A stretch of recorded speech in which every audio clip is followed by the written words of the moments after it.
উপস্থিত আমাদের শিক্ষকবৃন্দ, সাথে আমার বন্ধু বান্ধব এবং অভিভাবক সবাইকে আসসালামু আলাইকুম ওয়া রাহমাতুল্লাহি ওয়া বারাকাতুহু।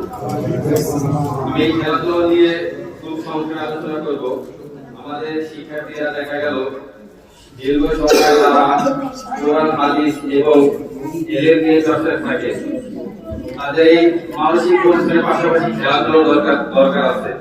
আমাদের হযরত মুহাম্মদ সাল্লাল্লাহু আলাইহি ওয়াসাল্লাম নিজে কুস্তি করেছেন, তিনি দৌড় প্রতিযোগিতা করেছেন এবং সাহাবীদের খেলাধুলার জন্য উৎসাহিত করেছেন। তাই আমি মনে করি ইসলামের এই কার্যক্রমে আমাদের পড়াশোনার পাশাপাশি আমাদের খেলাধুলা অত্যন্ত দরকার। তাই আমরা একটা সিদ্ধান্ত নিয়েছি আগামী সপ্তাহে আমরা খেলাধুলার একটা আয়োজন করবো এবং পরের সপ্তাহে আমরা ইনশাআল্লাহ পুরস্কার বিতরণ করবো ইনশাআল্লাহ। আমরা যাচ্ছি। আসসালামু আলাইকুম।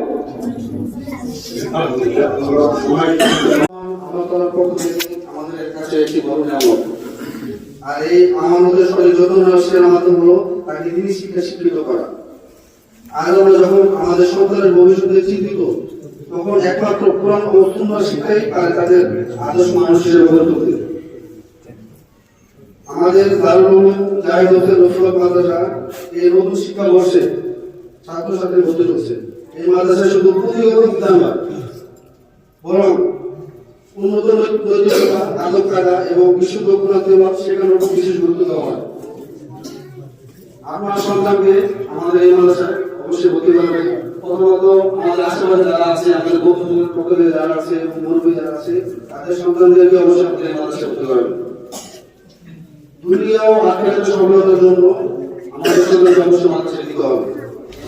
আসুন আমাদের পরবর্তী প্রজন্মকে কোরআনের আলোয় আলোকিত করি। সংক্ষিপ্ত বক্তৃতার জন্য রাষ্ট্রের একটা হাদিসের বক্তৃতা দিচ্ছি। তোমাদের মধ্যে সেই সেরা যে নিজের কোরআন শিখে এবং অন্যকে শেখায়। ধন্যবাদ সবাইকে। আসসালামু আলাইকুম।